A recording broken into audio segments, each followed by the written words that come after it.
Bismillahirrahmanirrahim. Assalamualaikum warahmatullahi wabarakatuh. Perkenalkan, nama saya Rahendra Fadlur Rahman. Di sini saya akan menjelaskan tentang jenis-jenis minuman halal dan haram. Kemudian ada pernikahan, macam-macam rukunnya, terus syarat-syarat pernikahan dan hukum-hukumnya. Kemudian bagaimana membentuk keluarga yang sakinah, mawaddah warahmah, dan menyikapi pernikahan tanpa restu orang tua dan mengatasnamakan cinta. Kemudian ada akhir-akhir fenomena efek pandemi yang sekarang banyak memuncak, banyak perceraian dan perselingkuhan. Dan saya akan memberikan pendapat tentang poligami. Untuk yang pertama adalah jenis-jenis minuman dan makanan yang halal dan haram. Minuman yang halal, semua jenis minuman atau cairan yang tidak membahayakan manusia. Minuman yang tidak memabukkan seperti arak yang berubah menjadi cuka. Kemudian air atau cairan yang tidak tercampur benda yang terkena najis. Kemudian air atau cairan yang suci dan didapatkan secara halal dalam ajaran Islam. Itu untuk jenis minuman yang halal. Untuk jenis minuman haram yang pertama ada minuman yang memabukkan seperti arak. Kemudian minuman dari benda yang terkena najis. Kemudian minuman yang diperoleh secara haram, yaitu mencuri dengan cara merampas, korupsi, dan lain sebagainya. Kemudian ada makanan haram. Makanan haram adalah bangkai binatang apapun kecuali binatang ikan dan belalang. Bangkai binatang mati apapun kecuali binatang ikan dan belalang. Kemudian ada daging babi, daging hewan yang disembelih tidak dengan menggunakan nama selain Allah Subhanahu wa taala. Contoh hewan yang disembelih untuk tumbal. Kemudian ada hewan yang mati dipukul, dicekik, ditanduk, atau yang mati diterkam binatang buas. Itu adalah contoh makanan yang haram. Kemudian makanan yang halal. Untuk makanan yang halal adalah yang pertama, makanan yang terbuat dari bahan-bahan yang halal juga dan tidak mengandung unsur-unsur yang diharamkan, juga seperti nasi, susu, telur, dan lain-lainnya. Makanan yang diproses pengolahannya benar, contoh hewan kambing, sapi, ayam yang disembelih dengan cara hukum Islam, maka halal jika menyembelihnya sesuai dengan ajaran agama Islam. Kemudian yang kedua, hukum pernikahan. Hukum nikah menjadi wajib apabila seorang telah mampu untuk membangun berumah tangga, baik secara fisik, mental, maupun finansial. Selain itu, menikah juga bisa membantu seorang terhindar dari perbuatan zina yang dilarang dalam Islam. Sementara hukum menikah bagi perempuan adalah wajib menurut Ibnu Arafah. Hal tersebut dikatakan wajib apabila seorang perempuan tidak mampu mencari nafkah bagi dirinya sendiri dan jalan satu-satunya yakni dengan menikah.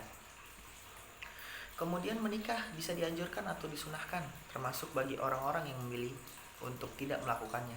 Hukum tersebut berlaku bagi seorang yang sudah mampu menikah namun tidak mampu menafkahi istri secara finansial.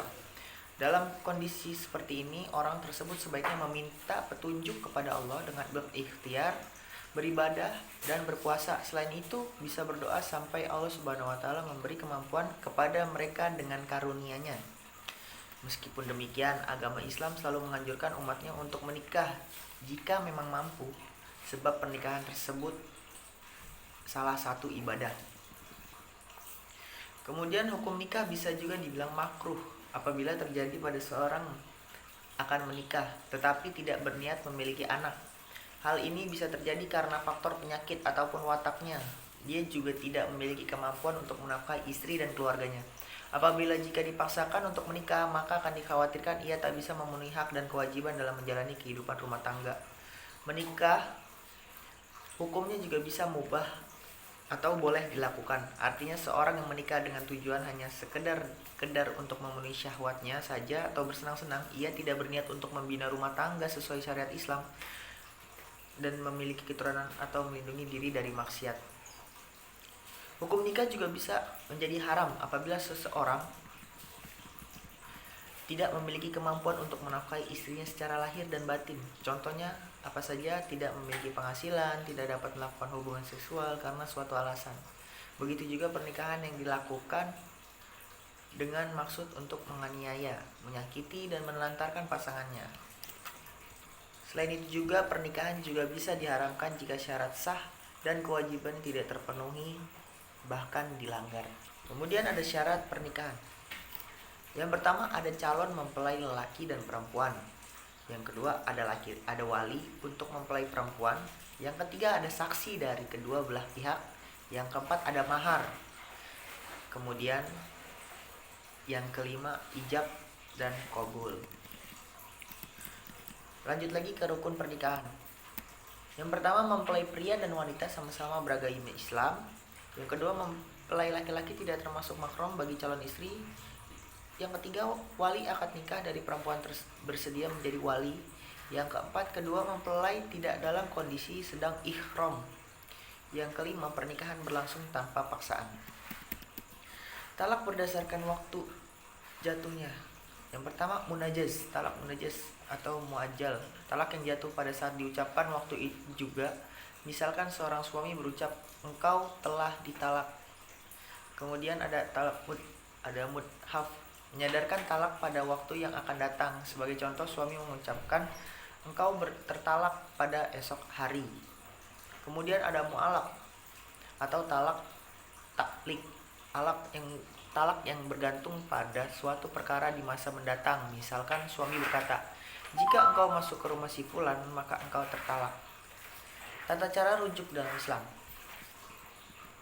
Pada dasarnya, semua ulama sepakat jika cara rujuk adalah dengan ucapan, baik itu dengan ucapan kalimat jelas seperti aku rujuk denganmu, atau dengan ucapan dengan makna tersirat seperti aku kembali padamu. Kemudian yang terakhir ada cara untuk menjadikan keluarga sakinah mawaddah warahmah, kemudian menyikapi pernikahan, lalu faktor penyebabnya perceraian dan perselingkuhan di masa pandemi, dan yang satu pendapat tentang poligami. Oke, yang pertama ada cara untuk menjadikan keluarga sakinah mawaddah warahmah. Memilih pasangan dengan kriteria yang tepat, yang pertama. Yang kedua saling pengertian. Yang ketiga mengisi rumah tangga dengan kasih sayang. Yang keempat senantiasa selalu bersyukur. Yang kelima saling menghargai. Dan yang keenam kepercayaan terhadap pasangan. Menyikapi pernikahan tanpa restu orang tua dan mengatasnamakan cinta tetap dilarang atau tidak boleh karena restu orang tua, restu Allah Subhanahu wa taala, dan sebaliknya restu Allah Subhanahu wa taala juga restu orang tua. Agar tidak direstu, maka alangkah baiknya kita memperkenalkan pasangan kita kepada orang tua.